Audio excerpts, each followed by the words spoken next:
Hello bachcho, let's read this question. The question says, at a given instant there are 25% undecayed radioactive nuclei in a sample. After 10 seconds the number of undecayed nuclei remains to 12.5%. Calculate first mean life of the nuclei, second the time in which the number of undecayed nuclei will further reduce to 6.25% of the reduced number. इस question के अंदर हमें क्या दे रखा है कि किसी time instant पे हमारे पास 25% अनडिकेड रेडियो एक्टिव न्यूक्लियाई है।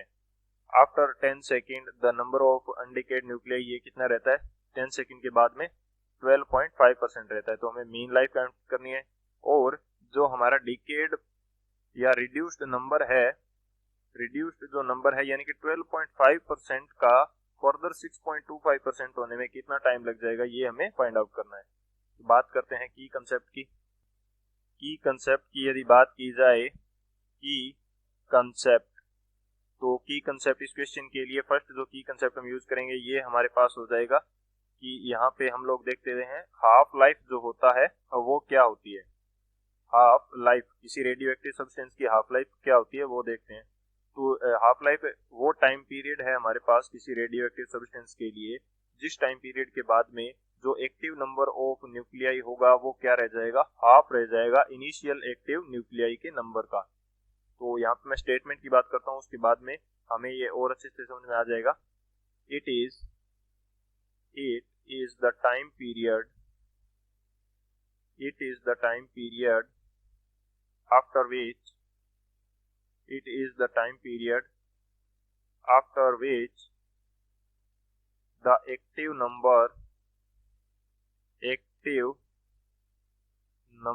of nuclei of a radioactive substance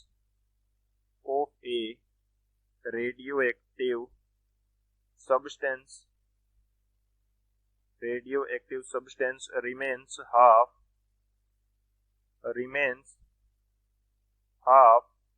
of its initial active number initial active number का क्या रह जाता है, हाफ रह जाता है। वो टाइम पीरियड क्या होगा, हाफ लाइफ होगा।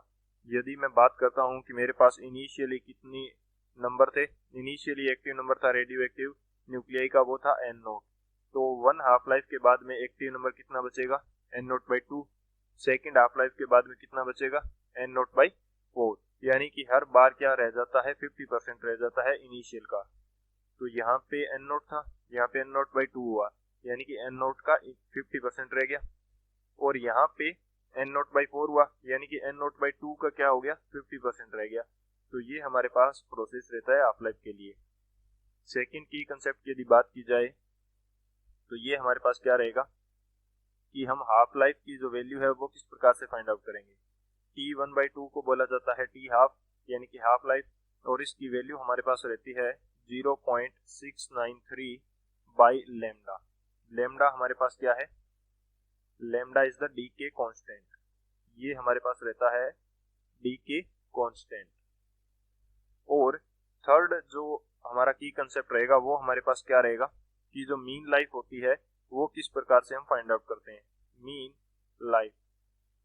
लाइफ को शो किया जाता है टी एवरेज से, और इसकी वैल्यू हमारे पास होती है 1/लेमडा, यानी कि 1/डीके कांस्टेंट हमारे पास किसको रिप्रेजेंट करेगा, टी एवरेज को। और टी एवरेज जो होती है ये वो टाइम पीरियड होता है जब तक 63% जो हमारा एक्टिव न्यूक्लियस है वो डिग्रेड हो चुका होता है या डीके हो चुका होता है, यानी कि 63% डीके में जितना टाइम लगेगा वो क्या होगा, टी एवरेज होगा। तो ये तीन हमारे की कंसेप्ट है, इन तीनों की कंसेप्ट की हेल्प से इस क्वेश्चन को सोल्व करते हैं। सॉल्यूशन की यदि बात की जाए तो सॉल्यूशन हमारे पास क्या रहेगा इस क्वेश्चन के लिए। हमें दे रखा है कि हमारे पास इनिशियल एक्टिव नंबर किसी इंस्टेंट पे क्या था, किसी इंस्टेंट पे एक्टिव नंबर था हमारे पास 25%, और 10 सेकंड के बाद में ये कितना हो जाता है, 12.5% हो जाता है, यानी कि इनिशियल का हाफ हो जाता है 10 सेकंड के बाद में। तो यहाँ से एक बात तो ये क्लियर हो जाती है कि टी हाफ जो है वो हमारी कितनी है, 10 सेकंड है। ये हमारे पास कितनी है, 10 सेकंड। यानी कि यदि मैं 25% को a मान लेता हूँ, 25% a है तो 12.5% क्या है, इसका हाफ है, यानी कि a/2 को रिप्रेजेंट कर रहा है। तो t हाफ हमारे पास किसको हाफ लाइफ को बोलेंगे, तो ये कितना आ जाएगा, 10 सेकेंड आ जाएगा। अब यहाँ से जो डीके कांस्टेंट है उसकी वैल्यू हम फाइंड आउट कर सकते हैं। डीके कांस्टेंट की वैल्यू हमारे पास कितनी आ जाएगी, क्योंकि टी हाफ का फॉर्मूला हमारे पास क्या होता है, 0.693/t हाफ। तो ये वैल्यू कितनी आ जाएगी, सॉरी हाफ लाइफ का फॉर्मूला क्या होता है, 0.693/लैम्डा। तो टी हाफ इसके डिवाइड में आ जाएगा लैम्डा की वैल्यू फाइंड आउट करने के लिए। तो ये वैल्यू हमारे पास कितनी आ जाएगी, टी हाफ है 10 सेकेंड, टी हाफ हमारे पास कितना है 10 सेकेंड। तो ये वैल्यू हमारे पास आएगी 0.0693 पर सेकेंड, ये वैल्यू आ जाएगी। और अब यहाँ से हम मीन लाइफ या एवरेज लाइफ फाइंड आउट कर सकते हैं। टी एवरेज कितना हो जाएगा, 1/लैम्डा, और 1/लैम्डा की वैल्यू हमारे पास कितनी है, 0.0693, यानी कि टी एवरेज कितना निकल के आएगा, 14.43 सेकेंड। ये हमारे पास वैल्यू निकल के आएगी टी एवरेज की। तो एक तो ये हमारा आंसर हो जाएगा। सेकंड के अंदर हमें क्या पूछा है कि जो रिड्यूस्ड वैल्यू है उसका 6.25% होने में कितना टाइम लगेगा, ये हमें फाइंड आउट करना है। तो हमारे पास क्या कंडीशन थी कि 25% था, 10 सेकेंड के अंदर उसका कितना हुआ, 12.5%, यानी कि रिड्यूस्ड नंबर हमारे पास क्या है, रिड्यूस्ड नंबर है हमारे पास 12.5%। अब हमें क्वेश्चन में बोला है कि जो रिड्यूस्ड नंबर है इसका 6.25% होने में कितना टाइम लगेगा। तो ये हमने क्या अज्यूम किया था, a, और 12.5% ये हमारे पास क्या था, a/2, यानी कि रिड्यूस्ड नंबर कितना है, a/2 है। तो a/2 जब है तो ये अब हमारे लिए क्या काम करेगा, एक्टिव नंबर, यानी कि इनिशियल एक्टिव नंबर का काम करेगा, क्योंकि हमें तो इसके आगे का प्रोसेस फाइंड आउट करना है। इससे a/2 से 6.25% होने में कितना टाइम लगेगा वो हमें फाइंड आउट करना है। तो ये हमारा इनिशियल एक्टिव नंबर की तरह वर्क कर सकता है, इनिशियल एक्टिव नंबर, या बोल सकते हैं like as initial active number. Okay, तो यहां से अब हम बात करते हैं कि इससे 6.25% कितना होगा। तो a/2 जो है, a/2 इसका 6.25% हमारे पास कितना हो जाएगा।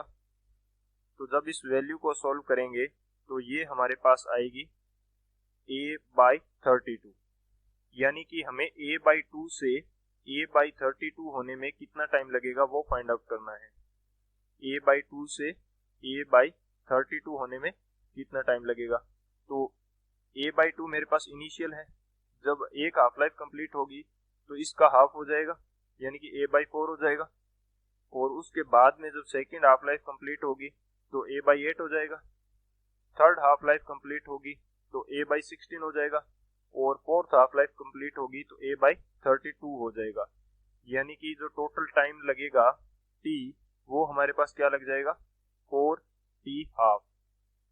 रिड्यूस्ड नंबर का 6.25% तक रिड्यूस होने में 6.25% तक बचने में कितना टाइम लगेगा, 4t हाफ लगेगा। तो टाइम कितना आ जाएगा, 4 इंटू टी हाफ की वैल्यू कितनी है, 10 सेकेंड। तो ये हमारे पास आ जाएगा 40 सेकेंड, यानी कि रिड्यूस नंबर को 6.25% तक रिड्यूस होने में 40 सेकेंड लगेंगे। ये हमारा सेकेंड आंसर हो जाएगा। अब हम इसको सेकेंड तरीके से भी फाइंड आउट कर सकते हैं। वो हमारे पास क्या रहेगा, ये हमारे पास nt is equal n0 e to the power minus lambda t, ये हमारे पास रहती है रदरफोर्ड सोडी इक्वेशन। तो nt हमारे पास क्या है, किसी टाइम t के ऊपर जो एक्टिव नंबर है वो है, n0 हमारे पास इनिशियल नंबर है। तो इस क्वेश्चन के अकॉर्डिंग हमारे पास nt, यानी कि जब लास्ट में ये 6.25% बचेगा उस टाइम वैल्यू क्या है, ये हमने फाइंड आउट करी थी a/32, और इनिशियल हमारे पास क्या है, a/2। तो ये वैल्यू मैं यहाँ पे पुट कर देता हूँ, ये कितनी है, a/32 which is equal to a/2 into e to the power minus lambda into t। हमें फाइंड आउट करना है। तो ये वैल्यू कितनी आ जाएगी, ये वैल्यू यहाँ से हमारे पास आ जाएगी e to the power lambda T which is equal to 16। तो बोथ साइड लॉग लेंगे तो ये हमारे पास आ जाएगी lambda T into L N is equal to L N 16। तो यहाँ से टी हम इजीली फाइंड आउट कर पाएंगे, L N 16 by lambda. Lambda की वैल्यू हमने फाइंड आउट कर रखी है। लैम्डा की वैल्यू हमारे पास क्या रहती है, लैम्डा की वैल्यू हमने फाइंड आउट कर रखी है 0.0693। या एक और फॉर्मूला की यदि बात करें तो हमारे पास जो लैम्डा होता है ये रहता है ln2 बाय टी हाफ। तो यहाँ से टी कितना आ जाएगा, ln16 बाई लैम्डा क्या है ln2 बाई टी हाफ चला जाएगा ऊपर। तो इसके अंदर जैसे ही हम वैल्यू रख के सोल्व करेंगे तो ये वैल्यू भी हमारे पास कितनी आएगी 40 सेकेंड। तो ये हमारा क्या हो जाएगा, फाइनल आंसर हो जाएगा। So this is our final answer. I hope you understood it well. Best of luck. Thank you.